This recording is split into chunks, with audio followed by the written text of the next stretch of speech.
संसद में चर्चा कम और अडानी ज्यादा हो रहा है। हर दिन आपको अपडेट दिखा रहा हूं, बता रहा हूं। देश में सब कुछ हो रहा है, बस संसद नहीं चल पा रही है। देश का सबसे बड़ा सदन नहीं चल पा रहा है। सोमवार को आपको बताया था लोकसभा की कार्यवाही पूरे दिन में केवल 6 मिनट चल पाई और लोकसभा की कार्यवाही बुधवार तक के लिए स्थगित हो गई। उम्मीद थी कि आज संसद में विस्तार से चर्चा होगी और मैं भी आपसे लोकसभा की कार्यवाही पर विस्तार से चर्चा करूंगा, लेकिन आज भी लोकसभा की कार्यवाही सिर्फ 16 मिनट ही चल पाई। 16 मिनट में क्या क्या हुआ, चलिए यही बता देता हूं, क्योंकि मेरा काम है आपको अपडेट करना, सब कुछ दिखा देना। सुबह 11 बजे लोकसभा की कार्यवाही शुरू हुई। शुरुआत ही हंगामेदार रही। विपक्ष के सांसद लगातार अदानी और संभल हिंसा के मामले पर चर्चा को लेकर हंगामा कर रहे थे। शोर इतना जोरदार था कि सदन की कार्यवाही को सुन पाना भी मुश्किल हो रहा था। सदन की कार्यवाही शुरू होते ही लोकसभा स्पीकर ओम बिरला ने प्रश्नकाल के तहत सबसे पहले मेरठ से सांसद अरुण गोविल को अपना विषय रखने के लिए कहा। फिर क्या हुआ, इसके बाद अरुण गोविल ने ओटीटी कंटेंट को लेकर सरकार के सामने विषय रखा, जिसका जवाब भी आईटी मिनिस्टर अश्विनी वैष्णव ने दिया। लेकिन हंगामा इतना जोरदार था कि स्पीकर ओम बिरला ने कार्यवाही 12 बजे तक स्थगित करने का ऐलान कर दिया। सुबह 11 बजे शुरू हुई लोकसभा सिर्फ और सिर्फ 6 मिनट तक चल पाई, उंगलियों से गिन सकते हैं। इसके बाद दोपहर 12 बजे दोपहर सदन की कार्यवाही फिर से शुरू हुई। इस बार स्पीकर की कुर्सी पर ओम बिरला नहीं बल्कि दिलीप सैकिया थे।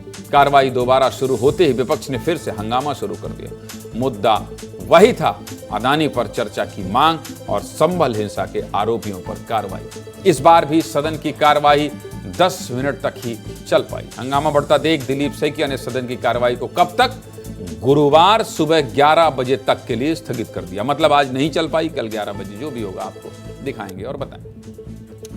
आज 16 मिनट की कार्यवाही में क्या क्या हुआ, ओटीटी के मुद्दे पर क्या चर्चा हुई और विपक्ष ने कैसे हंगामा किया। 16 मिनट की पूरी कार्यवाही जल्दी से देख लीजिए 1 मिनट के अंदर, फिर आगे की बात करते हैं। देखिए। माननीय सभासदों, माननीय अध्यक्ष जी,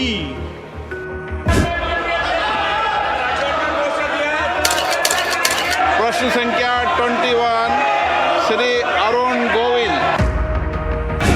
ओटीटी प्लेटफॉर्म पर जो दिखाया जा रहा है बहुत अश्लील है, परिवार में साथ बैठकर देख नहीं सकते। इसको निश्चित तौर पे और कड़ा करने की जरूरत है और मैं निवेदन करूंगा इसके ऊपर एक कंसेंसस बने। आप नियोजित तरीके से सदन में गतिरोध पैदा करना चाहते हैं, ये उचित नहीं है।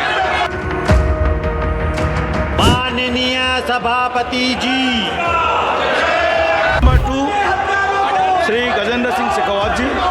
सभा की कार्यवाही गुरुवार दिनांक 28 नवंबर 2026 को प्रातः 11 बजे तक के लिए स्थगित की जाती है।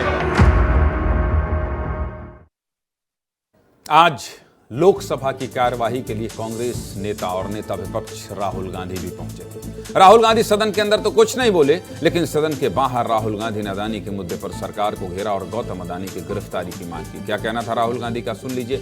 राहुल अंग्रेजी में बोल रहे थे, हमने कन्वर्ट करके हिंदी में लिख दिया है। सुन भी लीजिए, देख भी लीजिए, समझ भी लीजिए। सुनिए। You think Adani is going to accept the charges? Which world are you living in, brother? Obviously, he is going to deny the charges. The point is he has to be arrested. The point is he has to be arrested, as we have said. Hundreds of people are being arrested on tiny charges. The gentleman has been indicted in the United States, indicted in the United States for thousands of crores. He should be in jail. And the government, please let me speak. And the government is protecting him.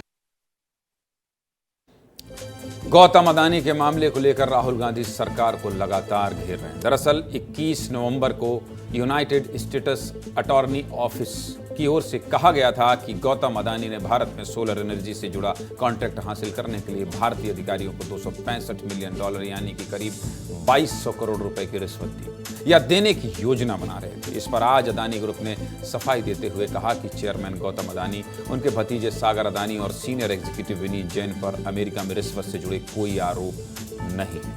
अब सदन की कार्रवाई गुरुवार यानी कि कल शुरू होगी। गुरुवार को ही कांग्रेस की नवनिर्वाचित सांसद प्रियंका गांधी भी शपथ लेंगी, यानी कि गांधी परिवार का एक और सदस्य सदन में होगा।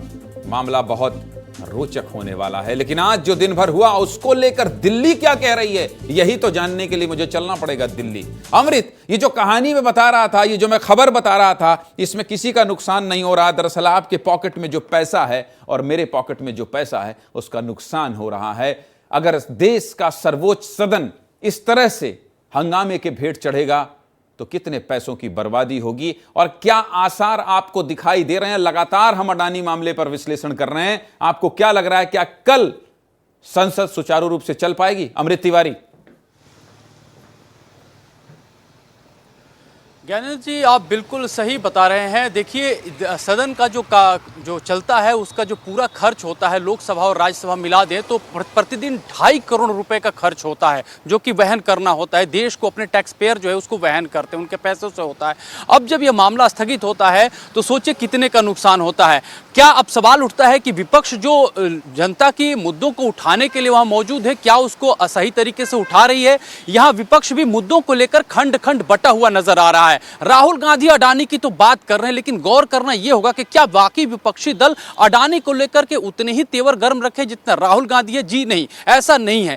दूसरे विपक्षी दल बात करेंगे, टीएमसी मणिपुर को लेकर के आग बबूला है, तो समाजवादी पार्टी संभल को लेकर के है। और यही तीनों मुद्दे खासतौर पर देखा गया सदन के भीतर हंगामे के रूप में तब्दील होते दिखाई दिए। यहां तक कि कांग्रेस ने एक बैठक भी बुलाई जिसमें टीएमसी नहीं पहुंची। कांग्रेस का उद्देश्य इस बात को लेकर के कि सबसे ज्यादा जोर अडानी के मुद्दे पर दिया जाए, लेकिन मामला जो है बाकी राजनीतिक दल इससे अपने आप को मेल नहीं खा पाते हैं। अब सवाल यह उठ रहा है, चर्चा इस बात की, राहुल हमेशा जबकि अडानी के मामले को लेकर के आते हैं लेकिन लाभ नहीं उठा पाते, फिर भी बार बार अडानी को लेकर क्यों आते हैं? इसमें कहीं ना कहीं देखा जा रहा है कि देखिए, राहुल गांधी की जो तरबियत हुई है, जो एक कहा जाए कि उनका दिमागी जो एक पोषण जो बढ़ा है, वो ऐसे माहौल में बढ़ा है जब उनके पिता के ऊपर बोफोर्स कांड का जो आरोप लगा और क्वात्रोकी से नजदीकियां बढ़ी और एक शब्द आया, क्रोनी कैपिटलिज्म। अब क्रोनी कैपिटलिज्म की वही धार राहुल गांधी इस सरकार पे देने की कोशिश करना चाहते हैं, वही चीज स्थापित करना चाहते हैं कि ये सिद्ध हो जाए। और जिस तरह से कांग्रेस को एक बहुत बड़ा डेंट लगा था,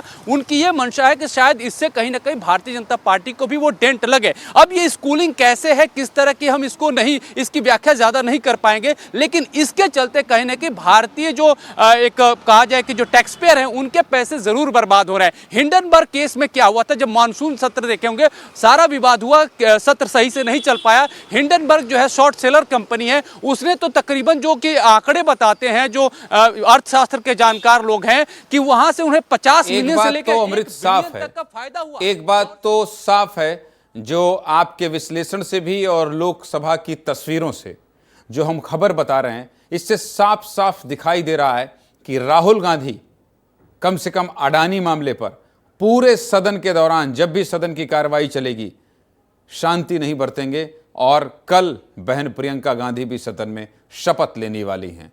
ताकत बढ़ेगी, विपक्ष एकजुट होगा और सदन में यह हंगामा होता रहेगा। जो आप क्रोनी कैपिटलिज्म की बात कर रहे हैं और उनकी स्कूली शिक्षा की बात कर रहे हैं, ये लगातार बढ़ता हुआ दिखाई दे रहा है आपके विश्लेषण और आज की तस्वीरों से। फिलहाल आपका बहुत बहुत धन्यवाद अमृत।